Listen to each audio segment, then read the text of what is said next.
My guest today is a true visionary. He founded a company based on a pretty wild idea. Picture this. Imagine you could get someone to be right in front of you from anywhere in the world, dead or alive, and it actually feels like they're right there. I know that sounds pretty crazy, but it's actually a real company, and it's called Proto. I genuinely think it's one of the coolest inventions of our time. Now, I've known this guy for about 14 years. Back in the day, I used to help produce his radio show, and I am so proud and amazed at what he's created, and I'm so excited to get into this. Welcome to Dare to Overshare, David Nussbaum. Thanks for having me. What a great introduction. Thank you. I want every single, by the way, anybody who interviews me, that is the introduction. I love that. No, I'm really so amazed at everything that you've created. Thanks. Like I said, I've known you for a long time. You were, in radio and entertainment for a while, and now here you are, the founder of Proto. So before we get into all the holograms and all the fun stuff that you're doing, I just want to do a quick vibe check. Sure. So tell me how you're feeling mentally, physically, emotionally. I'm feeling ambitious. I'm feeling excited. A little emotional right now. My kids and my wife they're on their vacation. They're on their summer vacation. So I've got the place to myself. So I'm missing them a little bit. But pretty excited. When you start something from scratch and you're seeing it kind of grow up, it becomes a bit of like a child. So like Charlotte, my wife, she gave birth to 3 human children. I got to give birth to Proto. And so like I wake up every morning and go, this is pretty cool. Like I'm getting to see kind of my child grow up, and it's kind of wild. So feeling pretty proud. I love that. Yeah. I really do. And I want to get into, just for anyone who doesn't know what Proto is, give your spiel on exactly what you've created. Well, the idea was originally based on radio, because instead of talking into a microphone so other people can hear your voice come out of a speaker, or instead of looking into a camera so people could see your face on a screen, I thought, what if I could broadcast Jackie? What if I could make it look like a person is physically in the room with you? Because when people share the same space at the same time, they're emotionally connected. There's a higher level of engagement, and it becomes less of a communication platform and more of a true connection platform. So what Proto does is we beam people places. We make it look like you are physically in the room, whether you are hundreds or thousands of miles away.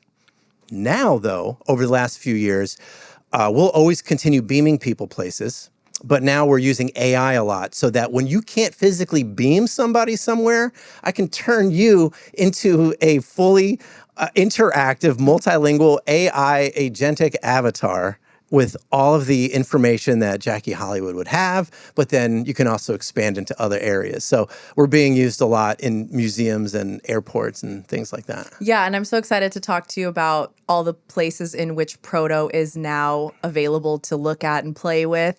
I want you to walk me through that exact moment that you had that spark, that idea. I feel like everyone who's ever created something great had that kind of light bulb moment.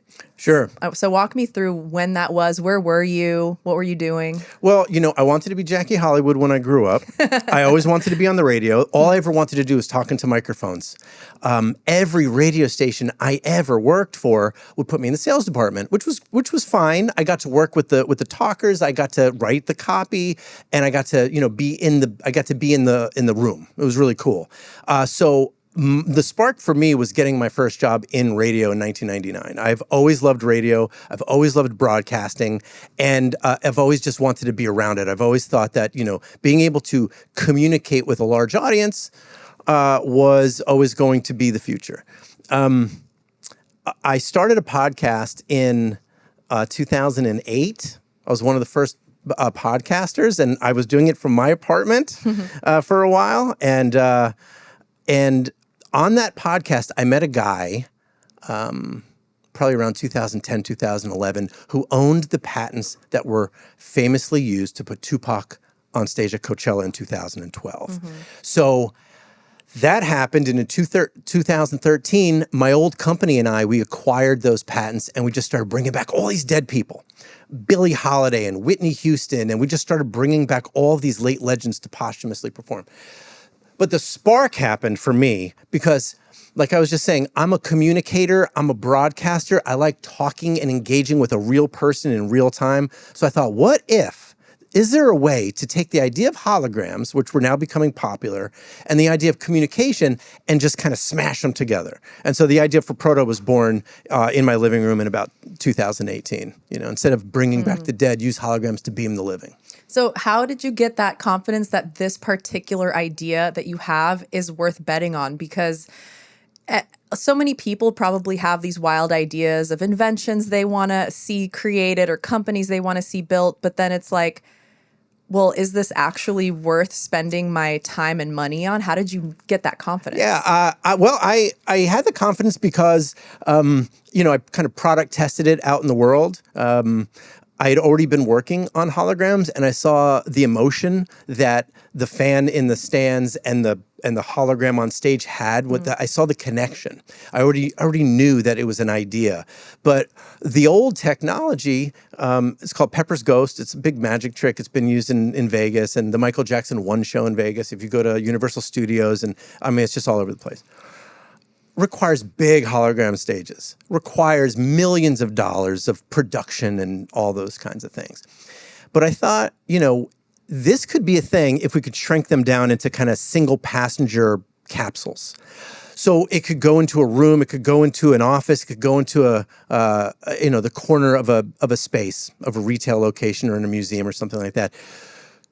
So the confidence happened after I spent tens of thousands of dollars that I did not have.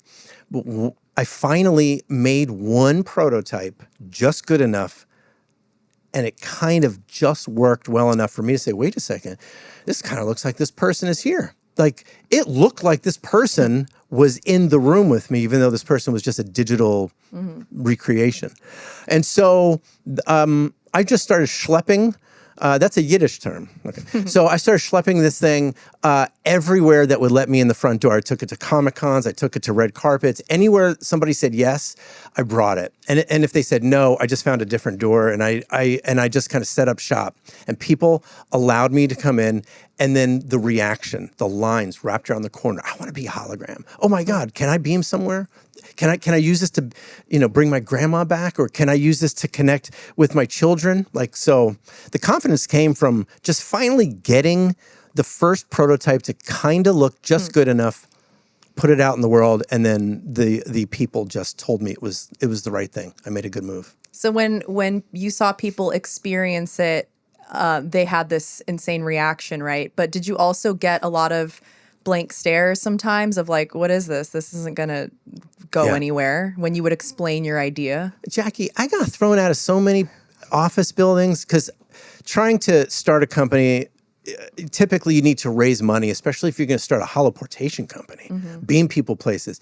So a lot of people, I would say, hey, I've got this great idea. I'm going to beam people places. It's going to be great. It's just like Star Trek. It's just like the Jetsons. And then, 99 times out of 100, the person who I was trying to pitch to would be like, hey, Sharon, get security, get this crazy person out of my office. 999 times out of 1,000, you get thrown out of the office. Yeah. Do you have one story particularly about getting thrown out of an office that was like something that kind of hurt your soul a little bit more than the others? No, in fact, just yesterday I got thrown out of an office. I get thrown out of offices all the time. Whether you're trying to sell somebody the idea, to be a customer, whether you are trying to raise money, to run this company properly, you have to raise millions of dollars. I get thrown out of offices all the time. Now it's not as violent as it used to be. Now it's like, okay, we're not interested. This isn't right for us, but better luck next time. Rejection is very commonplace. It's like high school for me all over again. Did you actually physically get security would come and take you out? Once or twice I did find myself in a bit of a tussle just because I was so sure that this technology was going to revolutionize the way people communicated, maybe even did business travel in some cases. So I did kind of force the technology onto people a lot in the early days. And security probably had to get called once or twice on me. That's real. I can actually imagine you in that situation and just being like, well, I'll try again tomorrow. Yeah, just try again tomorrow. you And do then ha- I play, then you play dumb and like, oh, I didn't know. The guy told me to, Yeah, so you do have to be a little bit delusional, right, to be sure. an entrepreneur of sorts, especially in this particular case of this innovation, this something that doesn't really exist yet, and you're trying to make it happen. Yes. Right? So how delusional does one have to be to really believe in your own? You have to believe in it. You have to, like, I believed in podcasts before people were podcasting. People thought that was crazy. They're like, well, you're not good enough to be on the radio. You would be hired if you were this good. If podcasting was ever going to be a thing, they would get hired by a radio station because that's a structured format. This is how it's been done for hundreds of years. You've got the person in charge of programming, the program director. There are levels. There are things that you need to do. But to just start up a podcast or to start up now with YouTube and social media, anybody can kind of take power back to themselves. Same thing with Proto, or same thing with any. I mean, you're an entrepreneur with this and with some of your other things as well. Whether you start a technology company like Proto, or whether you do social media, or whether you start a podcast, I think that you have to be a little bit different. Entrepreneurs and founders are, I think, a little bit different than people who like to get up in the morning and work a 9 to 5. When you're a founder, you work 24/7. Yeah, talk to me a little bit about that. How do you balance your home life, your family, your rest and recovery? How do you balance that, or do you not really balance it at all? I don't know how to answer that. So it's hard for me. Proto is a very, very hard job to start. Like I was telling you, thrown out of a lot of places, and I still do. And we're actually doing well. But I've got a great partner, Charla, who I met on my podcast. We have 3 kids together. She raises the kids. I get to come home and they're raised. Like they are parented. And but lately, I'd say for the last year or so, I've been trying to take the weekends off from work.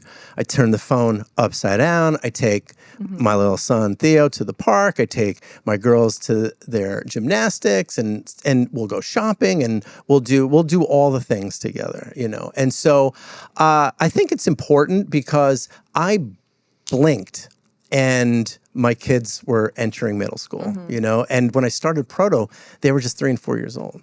Yeah, talk to me about the emotional toll that can take on you when you are creating something that, in a sense, you're providing for them to have a really great life, right? But you're missing a lot of those moments. So how does that truly feel for you? Well, they come to work with me sometimes. I've made my work so fun. You've been there. It's like Charlie and the Chocolate Factory, but for holograms and stuff. And you must come back. We have done so many more things there. It's crazy. It's a fascinating world that I live in now. It's awesome there.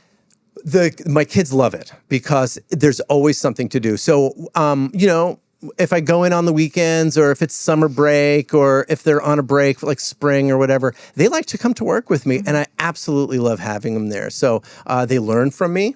They learn from the other people, the salespeople, the operations, production, warehouse. Like they're getting kind of a great lesson on entrepreneurship, on different ways to be a business person, and they think Proto's kind of cool.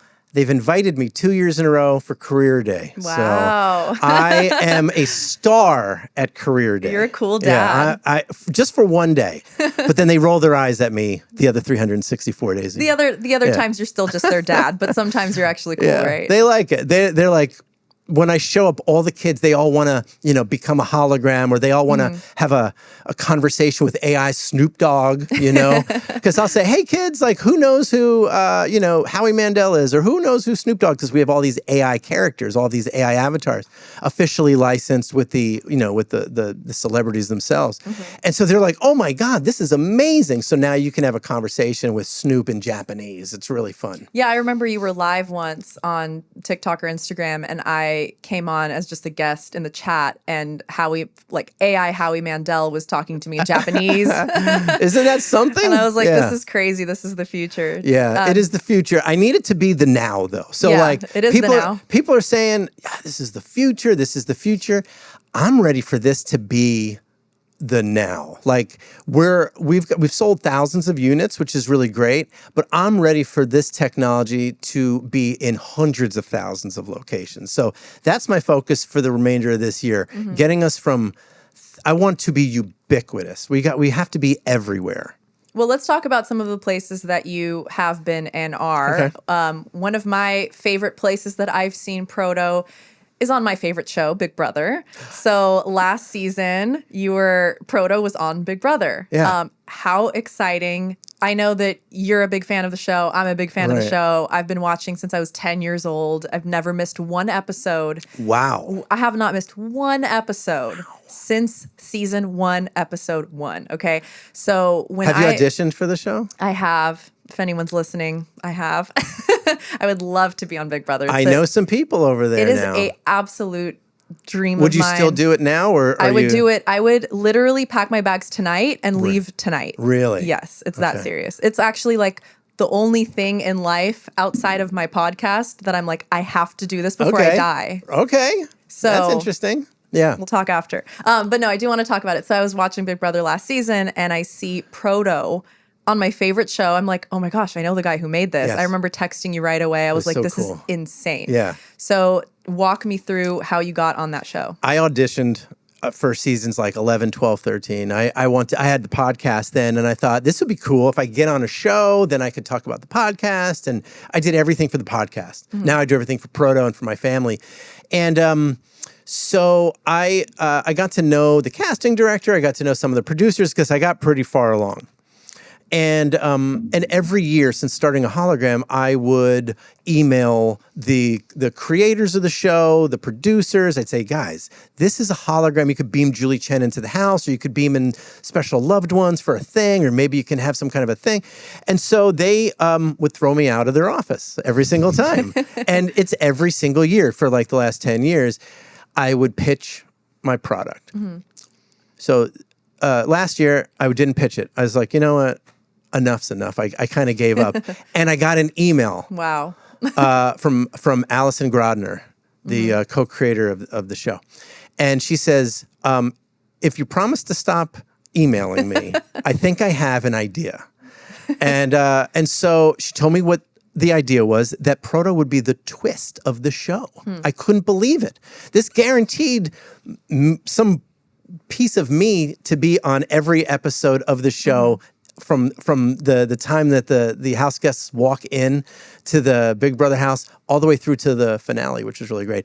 And so we did it. We put a Big Brother, we put a Proto inside the house in the living room. We put another one in the backyard. We put another one in where they do a lot of the challenges in the next kind of building over, and built AI avatars. And we also scanned all the house guests. That was really cool. So that if somebody won a challenge, they could essentially like take over a house guest's body, and they could make them say and reveal weird things about themselves and say things that they wouldn't have said, which was really cool. And I absolutely loved it. And so yes, I now get to I have that feeling that something that I've been watching as long as you have. I got to participate in that in some weird way. Yeah, one of my favorite subjects in the world to talk about is manifestation. And something really cool about manifesting is you may want something very specific for yourself, but you receive it in a completely different way than expected. So kind of just being okay with surrendering to like what the universe wants for you. So for you, you wanted to get on the show for so long, and you physically, your body did not make it onto the show, but your Proto baby, your baby made it onto the show. My DNA made it onto the show in a weird way. So you manifested that really in a really, really cool way. And that's called hustle. And that's also called being persistent. Yes. It's also called not being afraid to be, thrown out of somebody's office. Email after email after email until they got sick of you. That's right. Now, I mean, look, I can't tell you how many people have ghosted me over the years. Like, these are people who I thought we were going to be good business partners together. And I still email a lot of people. And I see the read receipts on the text messages and stuff, but it's not for everybody. But this is what happens. In high school, I was a telemarketer, and in college, I did some other sales. I sold knives door to door. I sold encyclopedias. I sold window tint. So selling and communicating and being passionate about something has always just been a part of everything I've ever done. Yeah, that's a great point too. I mean, I'm all about the woo-woo and the manifestation, but I will say that has to be coupled with doing. You must take action. You must do in order to create the life that you want. And you're taking all the steps, and you have been taking all the steps, and it's paying off. It's really, really cool to see that in action. The other thing is, thank you. You can do all those things and still fail. Absolutely. And I do most of the time. But for whatever reason, stars aligned. When I started Proto, I had 2 or 3 sets of partners that just didn't get it or used me or they weren't on the same page with me. And we just kept failing for like 2 years. And then, I found this guy, Doug Barry, also Bay Area. I know you're Bay Area. He said, I get it. I have an idea. Let's raise some money together. And COVID had just happened, and I was really afraid. So I was afraid because it's like, okay, everything's shut down. Business is shut down. Events are done.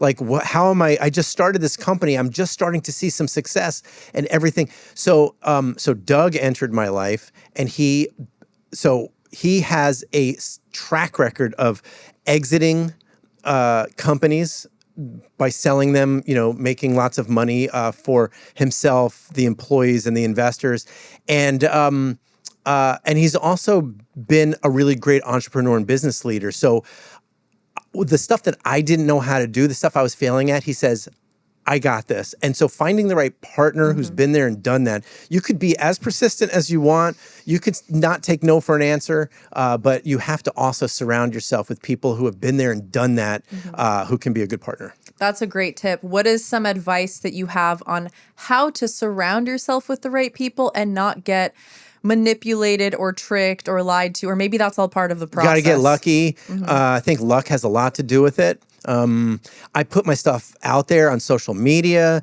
I walked into every door that wasn't locked. And so sometimes people, and I'm passionate, by the way, I'm passionate about this. Like I talk about this, when I do this, it's just like it oozes out of the passion and the emotion, and I don't try to sell you anything anymore. I just like talking about what I really love. And sometimes, every once in a while, somebody says, all right, I'll have what he's having, And those are the people that you want to ride or die with. Those are your partners. Those are your people. And so over the years, it's kind of like the Wizard of Oz, like I guess I'll be Dorothy in this scenario.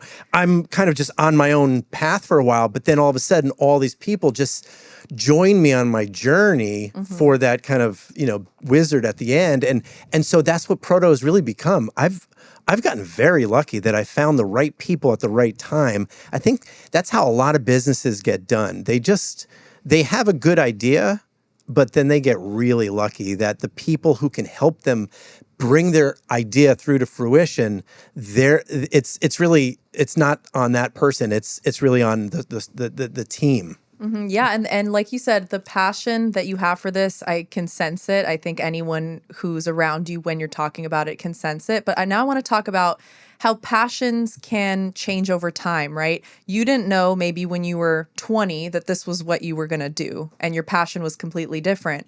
So let's kind of talk about how something that you're really passionate about when you're a certain age or for 10 years or for 20 years can completely shift, and how that feels.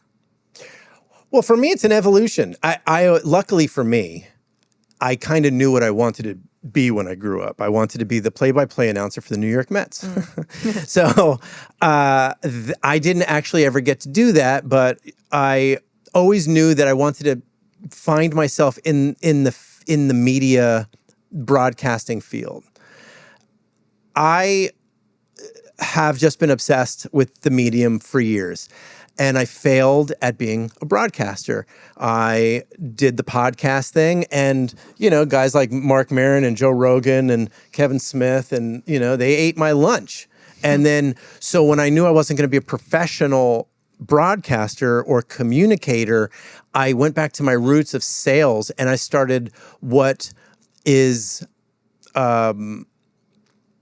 known as the world's first, I commercialized podcasting. So I was the first guy to take podcasters like Marin and Rogan, who were on their own individual shows, and I networked individual podcasters together, and I would sell ads across the whole network. I was really successful at that, and then larger companies were really interested in what I was doing, and so then I got to kind of share my knowledge with them. So all these things just lead to the next thing. It's not a pivot. I think these are just. It's like just growing up. I watched my kids growing up, and the stuff that they love now. They didn't know about when they were 5 or 6 years old. So as you start to learn about things, then you will ultimately decide whether or not this is a direction you want to go in. I got lucky, but yeah, when I was 20, this didn't exist. Commercializing podcasts didn't exist in 2008, 2009. Holoportation, beaming people places. If I told you I was going to do that when I was 20, you would have called the cops on me. Yeah. Yeah. It sounds kind of a crazy but thing. That's why I call you, the visionary title is very accurate to who you are and true to who you are in your DNA. I think you've always seen things before they were in front of you, and you've kind of created your own path, which I think is really cool. Thanks. Yeah, I would, that's very kind of you to say. I don't give myself that title. I would say I'm a commercializer of impossible ideas. So there are visionaries out there, Elon Musk and Steve Jobs, and I couldn't ever. David Nussbaum. Well, maybe one day, maybe when I sell my company for hundreds of millions of dollars, like your last guest. But then all of a sudden I'll feel a little bit more. I'll take that title. But I think commercializing a good idea. People have great ideas. They don't know how to commercialize it. Then it goes nowhere. I'd say probably the best ideas in the world never got done because they either didn't have the money to do it. They didn't have the support team to back them up. They didn't have, for one reason or another, maybe they just couldn't find the time in their day because they were married with kids and had a 9-to-5, and this was just a crazy thing. So I'd say, I mean, we're living in a pretty cool time where there's a lot of stuff happening, AI and robots and Velcro and fire and things like actually become things. But I'd say a lot of that is luck. I'd say most things are thought of but never actually put into the world. Let's talk about some of the other places that Proto exists, right? We were talking about Big Brother, which is my favorite place that Proto has existed. But recently I was at SFO at the airport, and I saw Proto there. Proto's also in doctor's visits and things like that. So talk to me about some of these other mediums and tell me your favorite place that Proto exists. Favorite place? Yeah. Okay. I'll start talking, and then maybe my favorite place will just. So we're in international airports. I mean, this is a travel replacement. I thought this would be a great way for somebody to beam somebody somewhere, but how it's being used in the airports, we're at LaGuardia, we're at JFK, we're in Boston Logan, San Francisco International. Many of the avatars that show up are agentic AI avatars, multilingual. So you're a weary traveler, you're coming in from another country, maybe you don't even speak English that well. You can ask the avatar, looks like Jackie, or looks like a person, looks like a real person. If you're 5'11", you appear 5'11". By the way, most of our devices that we sell are like 7 feet tall. So if you're 6 feet tall, you do appear like you're physically there. So these avatars are fully equipped with every piece of information about the city, about the terminal that it's in. So if you ask how to get to the bathroom in Japanese, it'll respond to you in Japanese. You're going to want to go this way. And then there's a QR code that helps kind of direct you there. So when you walk away, it's really great, really effective, and it's very helpful. And especially when you're arriving in a country for the first time, wow, what a cool way to connect that fan visitor to the city or to the country. It's really, really cool.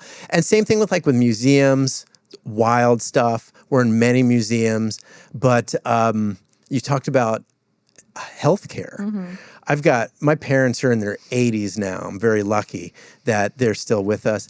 But, they deal with stuff. AARP came in as an investor in Proto and said, you've got something that really ought to be used to help combat loneliness for senior citizens. So I was like, this is really interesting. So not only is the technology being used to goof around on Big Brother and the Kardashians and different big Mr. Beast and stuff and cool shows, but now it's being used to help and treat patients. We're HIPAA compliant now, which is absolutely wild for me because I didn't even know that was a thing when I started. I was like, okay, so this technology, to be able to communicate patient and doctor, you have to go through a whole certification process, an encryption process called HIPAA compliance. And then on the enterprise side, you have to do something called SOC 2 compliance. It's just a really sophisticated encryption that allows people to communicate and share information without there being any leaks or things like that. So now we're being used in hospitals. So cool. It's being used by oncologists to treat cancer patients from Boston to Uganda, and I can't believe it. It's amazing. That really is. Yeah. It really is amazing what a piece of technology can do, and to really feel like you're actually having a conversation with someone. You're not just on the phone. You're not just writing an email. You're actually sitting. I almost feel like, are you a hologram right now, or are you real? I'm not quite sure. Some days I have an AI hologram of me. And I'll get into full hour-long conversations with myself. Now I've been talking to myself for years, long before I started Proto. So now it's actually kind of cool. I could put a face to the conversation. That's wild. I went on TikTok live last week, and I'd literally gotten to an argument with myself in front of tens of thousands of people. It was insane. That is hilarious. I know. I wish we had the space to, have the Proto here. I was thinking of bringing a little one with me, but I was like, do a part two. She has a beautiful set. I don't want to mess it up with my technology. That would have added. I've seen the little ones. I've seen the big. They're all just so fun. Is your space that you work out of open for people to come in, or is it a closed environment? How do you? It is and it isn't. It's not open. It's not like a retail location. It's invite. It's an invite. Okay. But I say yes most of the time.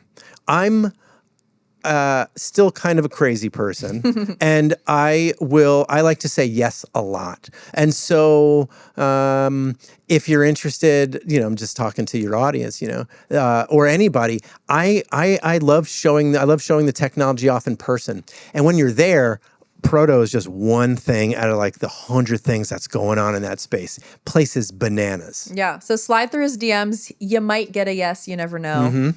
That's how I met Howie Mandel. Yeah. I actually want to talk to you about that. He slid through my DM.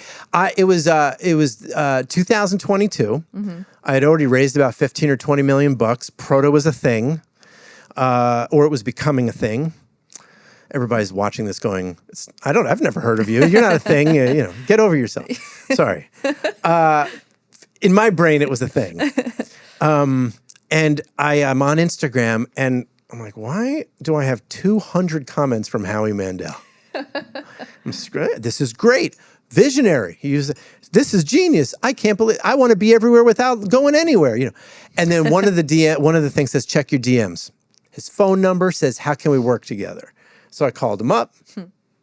I went over to the space that our showroom currently is right now. It was just an empty production building, wide open, tens of thousands of just empty space. It's like a big warehouse. And so I met Howie Mandel on the internet, and I moved right in with him, I guess. So now it's a love story. In a sense. Yeah, that is really cool. You never know what opportunities will come your way when you put yourself out there, right? If you didn't put yourself out there and you weren't on social media and you weren't constantly posting about Proto and obsessing over this thing you've made, there's no way Howie Mandel would have slid into your DMs. A lot of people who know me work with me. invest in the company, they'll roll their eyes sometimes when they'll see, I try to post 1, 2, 3, 5 times a day on every, like, how do you have time for that? You've got kids, you've got this company. I need to expand my brand, Proto's brand, into all these places. Don't roll your eyes at me that I post something on TikTok. It's not just for kids. Don't post you should only post on LinkedIn, and don't oversaturate because you don't want to turn people off. I say post all the time. I kind of subscribe to that Gary Vaynerchuk style of just, you should, if you could post 100 times a day across your 8 or 9 different things, do it. Because you never know who's checking it. We did a Mr. Beast video, and I got killed by a lot of people who I closely work with. They're like, Mr. Beast, why are we wasting our time on somebody who appeals to like 10 and 12-year-olds? Well, by the way, those 10 and 12-year-olds have, 30, 40, and 50-year-old moms and dads who sometimes work in a marketing department or have, a budget for things. And so I really, truly believe in social media. I think it's the most important way to communicate, outside of your podcast, of course, with an audience. It's free also. It's absolutely free.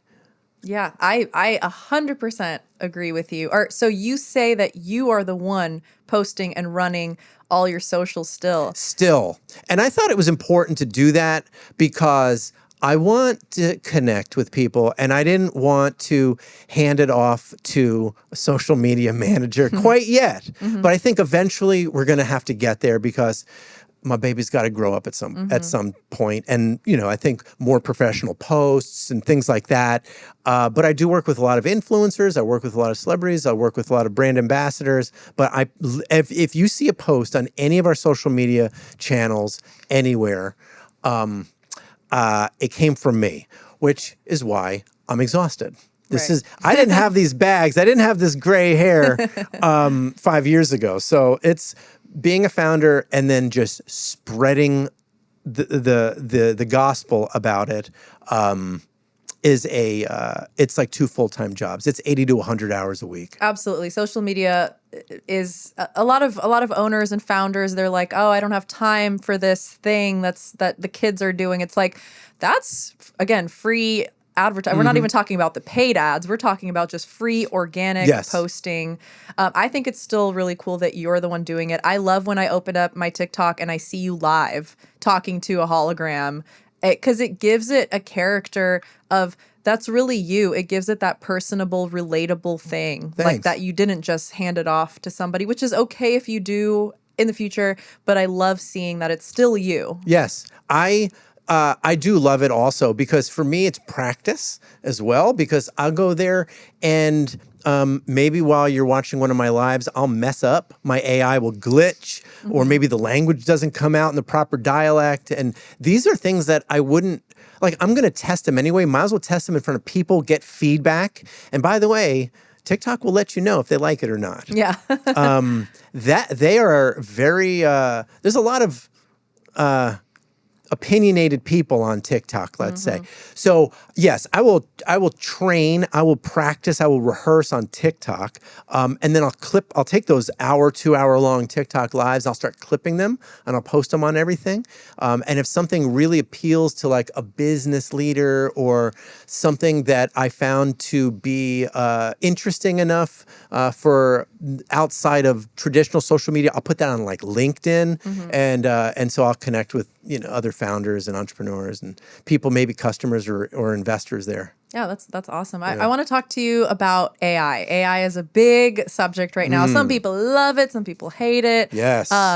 Say what you will about it. It is a very useful tool, right? If you use it right, totally. if you use it in the right way, it is very useful. So when you're creating an AI avatar, I know you're working on Ozzy Osbourne, right? Coming back. So like when you're creating an AI avatar, how do you kind of find the fine line between preserving someone's presence and exploiting them? Well, yeah, so the Ozzy one is unique because most of the time the AI is of, either a living person, like we'll work with Amazon or Verizon or Cisco. And so we'll take one of their C-suite executives and turn them into an AI avatar. Why would they need that? Well, for training in a lot of cases. So if you worked for Amazon and they've got hundreds of thousands of employees, imagine learning as you're brand new, as you're training, as you're kind of growing up through the system. Imagine being able to ask the question to Andy Jassy, the CEO, or maybe ask the question about very specific things that you would only be able to find in a manual, but now you're learning from that person specifically. And it's going to penetrate your brain more. It's gonna soak in because you're learning it from a person who you trust. It's emotionally connecting with you because you're looking into a person's eyes and they're speaking words to you rather than it just being on a tablet or. So those types of things are really important. And of course, you have the person's permission every single time, because if you're going to turn yourself into an AI avatar, you must authorize the company who you're working with for the name, likeness, and use and image rights of you. So anytime you see an AI avatar inside of a Proto, at least, you can be certain that person, if it is a real person, now we're also using a lot of just AI people, but if it is a real person, that person signed off on it. And then, but wait, I'm going to mess with this person. I'm going to say some really messed up stuff and get him to say something that the real version of him is going to get canceled for. You can't, because of guardrails. And so that's like really the most important thing when it comes to AI is you have to make sure that when you prompt engineer, when you RAG train, whatever you could, when you're building the data, the brain of the avatar, you got to put these guardrails in there. Don't, you are Jackie Hollywood, you are this, you do that. And do not talk about politics, do not talk about religion. If somebody talks about race, redirect them into talking about social media or so it's got all of these built-in things that if you're really good at training a brain, a data set, that's really important. So very ethical, because you're getting them to sign off on it. You're putting the guardrails in place so that you can't get the real version of them canceled or the brand annihilated because they got to say something. And but when it comes to Ozzy, I've known Ozzy. I met Ozzy a million years ago, and we talked about doing this. I met with Ozzy and Sharon over 10 years ago, and the three of us sat down. We talked about doing it wasn't an AI Ozzy because that didn't exist yet, but we talked about doing something with Ozzy, some kind of a legacy project with him. And the technology it was not ready to match their ambition at the time. So I know Jack now. Jack Osborne does a podcast in the room next to where I do Proto. So if you ever show up at Proto, you might just see Jack Osborne interviewing a rock star or something. And he said he'd like to, in his very sophisticated British accent, he said he'd like to kind of, have another conversation about this. So I met with Sharon and Jack, and we're doing this with Ozzy. It's something that he had already approved of in life. And what's even better, and then I'll give you a chance to, I know I'm just running my mouth. I love it. But please.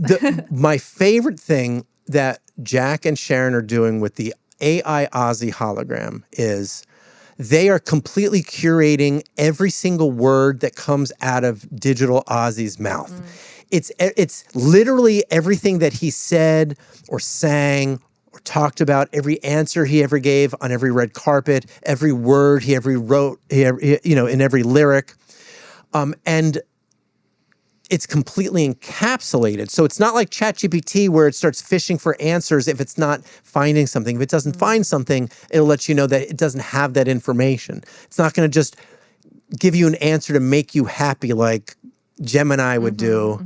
Because sometimes I thought I was like coming up with all these great ideas, but my ChatGPT thinks I'm the greatest person. It's like, oh, it's brilliant. And then later I find out AI loves making you feel really good about your ideas. Yeah. So these won't do that. These will be as close to the person as you could get without it actually being really them. Gotcha. That makes a lot of sense. So you can't just ask something and it just comes up with some random idea that doesn't exist in the Aussie world, in the Aussie brain. No, ma'am. Yeah. It is no, it is fully encapsulated. So if you ask if you ask Digital Aussie a question,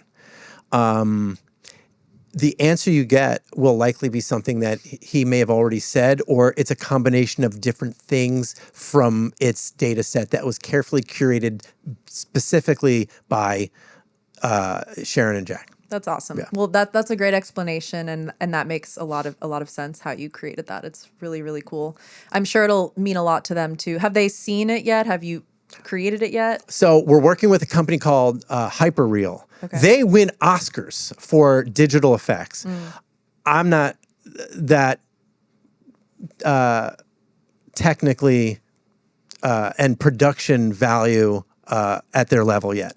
But our technology has this software that powers it, and then it also has the actual device that brings this technology into life. So we'll be showing, we show the technology to the estate from time to time, and no one will ever see Digital Aussie until he's ready to be seen. And that means every pore on his face, every hair on his head, his voice will, it's literally going to be as close as it could get without it physically being him.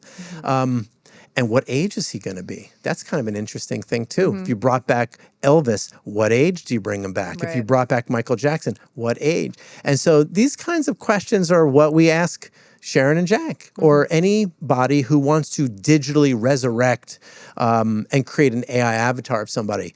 What year is it? What do they know? Could it be multiple years? It could be. Could it be like baby Aussie and then adult Aussie? It sure could. We have an AI avatar of Theodore Roosevelt, former president of the United States, but his data set, his answers end when he died. So if you asked him who the president of the United States is now, or what he thinks about politics now, or what he thinks about, he'll say, I have no idea what you're talking about. I died in 1917 or whatever, and or long before that. See, I need AI too. Which is, I think that's kind of cool. So his answers end when the real version of him ended. I love that. That's because that makes it accurate. Yeah. Right? Yeah. That's really cool. So what do you hope that someone experiences when they communicate with Proto? Now, I know that's a vague question. So let's just say you bring back somebody who has passed. Maybe it's someone's grandma and they really want to talk to them. What do you hope that they experience in that moment? Joy, sadness, connection, emotion, whatever. Like, I think I'm putting, I came up with an idea, and then the team of people who I get to work with every day, we combined put a product out there. And whether this product is an agentic avatar of Brandy Chastain inside of a Proto device in San Francisco International Airport, or somebody's late grandma, I want for my company to put out the best version that it could possibly be. I don't like cutting corners. I don't want to waste anybody's time, and I certainly don't want to I don't want to ruin a person's legacy. So I want the feeling of connection. Do you have a story of you've seen somebody experience something like that, and it was just like, it lives in your brain because it was just such an insane reaction that they had to a hologram? There's a woman named Joanne Stanway. She is a new entrepreneur. She started kind of like a proto side business. She had been in another line of work her entire life. Her daughter, Jay, and Joanne started a business because Joanne saw a hologram of my parents dancing. It was somewhere. I don't know, either she saw it on person, on Instagram, or maybe several clips make its way to like news, and we get some media attention. So she said, holy cow, I'm seeing this older couple dancing with each other. I wish I had a hologram of my parents, and she remembered feeling really emotional. And I checked my email the next day, and she said, "Hi, to whom this may concern. I really got pretty emotional seeing this older couple dancing, and what I would love to pretty much stop everything I've done in my life up to this point and start a new business where I can help you do more of this." So for me, what Joanne and Jay did really solidified the feeling that I knew I was on the right track. Every day I have doubts. I'm always like, is this the right thing? And but yeah, Joanne. So what Joanne did, and if you go into Boston Logan Airport right now, an AI of Jay. Here's a little Easter egg for everybody. People don't know that. So Jay is now the kind of the face, the agentic AI face of Boston Logan Airport, where she will tell you where the bathroom is or where the nearest pizza place is. It's really cool in multiple languages. It's wild stuff. But Joanne is really into healthcare like me, and she's the one I was talking about beaming oncologists from Boston to Uganda. That's Joanne. She's doing that.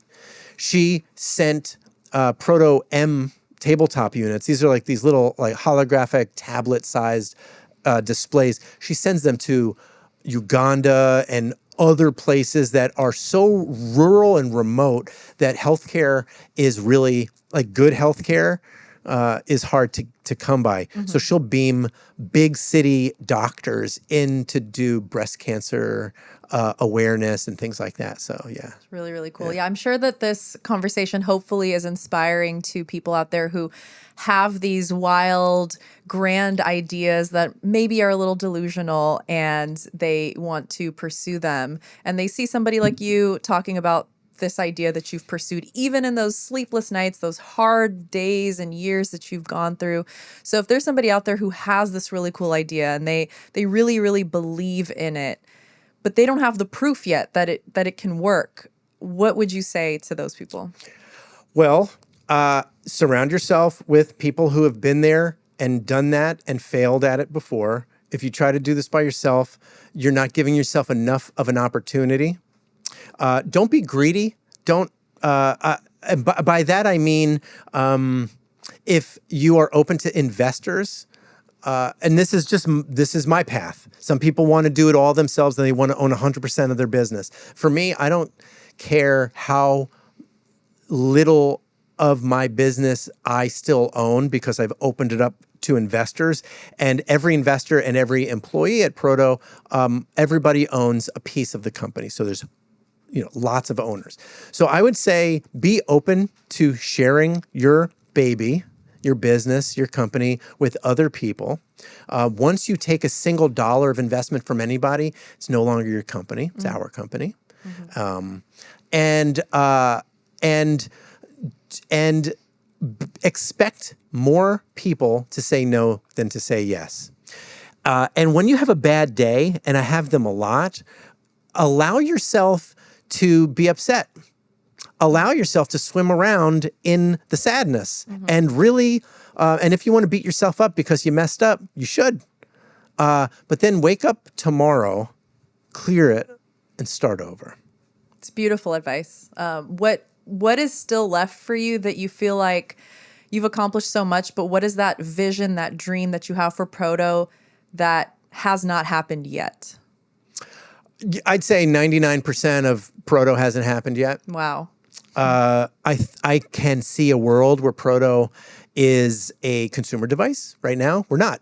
We're still kind of expensive to be a consumer device. Now, do people have it in their homes and offices? Yes. But I would love a sub $1,000 unit that allows people to communicate with grandma and grandpa. I think that is a thing. I would love to be, there's 35,000 museums in the United States alone. I think Proto ought to be in every single one of them. Hologram, curated art and exhibitions, docents that speak every single language. I think this is the type of technology that really ought to be everywhere. So one of my jobs is to try to drive the price down, and I can do that by selling more of them. So the more you build, when you only build 15, 50, or 100 at a time, it's going to cost this. But when we get to a point where a company like, Skechers, we're doing business with Skechers now. They have like 6,000 locations. So right now we're in their Manhattan Beach location. But the second they place an order for 1,000 units, all of a sudden Proto gets better. So we are now, going through all those proof of concepts and things like that. But I think it's just a matter of time. I think we're gonna be able to be in more doctors' offices, hotel lobbies for concierge services. But the biggest takeaway is I don't want Proto to replace a single job. I think the technology is a great way to enhance your job. And so I would like to see Proto and people working together rather than it being one or the other. I love that. I think such a great use case for it is if you live really far away from your loved ones and maybe somebody in your family is too old to travel or afraid of flying or doesn't have the funds to get to you, and you have this Proto at home and you can just call up mom and dad or call up your grandma, and it literally feels like they're right there. That emotional connection you can't get from just texting or the phone. Now, FaceTime and video chatting kind of helped with that, right? So I remember the first time FaceTime was a thing. It's like, oh my God, you can like see the person you're talking to. That's crazy. This is just another layer of that. So I think that's really cool. Yeah, for sure. My parents live in New Jersey. My kids and I live in Los Angeles. And so without FaceTime, my kids wouldn't know my parents, because it's just, especially when they're 5 and 6 and 7, they don't know from just talking through a phone. It's really impossible. Yeah. But what FaceTime doesn't have, I don't believe for a second that grandma is really in the room with me. And so I'm seeing you, I'm communicating with you, but there is the missing piece is the connection piece. And when 2 or more people share the same space at the same time, there's a chemical reaction that happens in the body that makes people trust that other person more than that of a regular flat 2D screen. Absolutely. Yeah. No, Proto is, like I said, I think one of the coolest inventions of my time. I am so excited to see where it goes. Now, I want you to think of little David, okay, before Proto. Oh, poor before kid. Proto. Yeah. And I want you to talk to him right now. What would you tell younger version of you? Okay, little David, it's okay. It's going to get better. You're going to meet a reality star on your podcast, and you're going to have 3 beautiful children together. And one day you're going to grow up and be a guest on Jackie Hollywood's podcast, which is really amazing. I love that we have this over decade-long thing, this is great. We've been working together in this business for a long time. I'm really proud of you, by the way. Thank you. Likewise. Thank you. I didn't start Proto until I was in my mid-40s. I know I look like I'm in my 20s still, so it's impossible. How can you possibly be in your 50s? But so what I would tell young David, or what I would tell anybody who's young and maybe beating themselves because I don't know what I want to be when I grow up, or maybe I'm not a great student, or maybe the job I'm in right now kind of sucks and I don't know what, I feel lost, I got fired, I'm in my 30s or 40s. What I would tell you is you still have more than half of your life left. I woke up the other morning and I remembered thinking, I started Proto in my 40s. I have 50 years, if God willing, of potential success after struggling through all these versions of broadcasting and communications for decades. So I would tell young David, or anybody who is maybe getting older and still not quite there yet, there's so much time left. So inspiring. I really do think people think that after they're, 30, that that's it. Life is over. If I don't have my dream career, I don't have the family, I don't have this, I don't have that, that's it. But it's there's people that are 65, that are 70, that are just starting something. 100%. I think that's so, and I think that's even cooler when that happens, because it takes so much more bravery and courage to pivot and to try something new when you are older. Well, and it happens all the time. I mean, people, there are the same, analogies that people make. And sometimes people say, well, Rodney Dangerfield didn't even break out as a comedian until he was in his 50s and things like that. But it happens all the time. Entrepreneurs are getting older and because we're living longer. And also we have more access to things. That's very true. Yep. Yeah. Well, it was such a pleasure to have you here. I could talk to you for 3 more hours about this and so much more of life. Maybe we'll do another session one day. I didn't get to anything I wanted to talk about. Just kidding. No, this was great. Actually, that leads me to, is there anything that you do want to say that I haven't asked you about your life or Proto or anything like that? Well, I like, when I do shows like this, I always like asking the journalist. I always like asking the podcaster or the reporter. Because I was a podcaster for so many years, so it always feels strange being on this side of the microphone. Yeah. But yeah, we could switch roles. Yeah, we could switch roles because you've also pivoted a few times in your life, Yeah. I mean, you've done so much. It's like, I've always been so proud of the work that you did on air. You were a professional on-air radio personality, which I've always thought that was really cool. Let me ask you this: social media. Do you prefer social media? Does your audience know about your 9 to 5? Okay. Yeah, I have a 9 to 5. Yeah. I'm a social media manager. So so being a social media manager or being if you had to choose one? Oh, that's easy. And hopefully I don't get fired from my job. I'm No, I'm just sorry. kidding. I mean, being a social media manager and helping a company that I believe in grow is always really fun for me. And I've done that for multiple companies, whether it was freelance or W-2.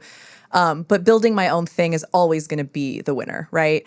I love being able to bring on really cool guests like you who can bring some sort of wisdom, right? Bring some sort of experience, bring laughter, bring emotion to an audience that I have curated. And that brings me so much joy. And just like you with Proto, I get so passionate when I talk about my baby, which is this show right now. And again, that could change, right? 10 years from now, who knows? Maybe I'll invent some other thing and I'll do some other thing. There'll be something else. But this is what really brings me that joy, Yeah. is to be able to have a platform where I can spread whatever message I feel me or my guest want to spread, right? And most of what my message is and most of what my guests bring is a message of you can be whatever you want to be. You can do anything you want in this life, right? And so for me to be able to curate that here is always going to beat out anything else. Now, that's the true answer. Amazing. That's a great answer. You're like the opposite of me because I am always so anxious. I'm always nervous about everything. I'm fidgeting in my chair. You're so chill and you are so confident. I'm just putting that out there. I don't know where I'm going with that, but I just want to say that you're definitely doing the right thing. That's very, very kind of you. It touches my heart to hear somebody like you who is successful in so many ways. To hear that from you is really awesome. So thank you. And again, thank you so much for being here. I have really enjoyed my conversation with you. I'm so excited to see where Proto goes. I already know I'm going to be seeing it everywhere and I'll be like, I know that guy. Yeah. That's so cool. I can't wait to have one in my home one day. And just really, really happy for everything that you've created. Thank you. Yeah. Thank you. At Proto Hologram on everything. Come find me. Please follow him. And we'll see you next time. I can't wait to go visit your place. Bye, guys.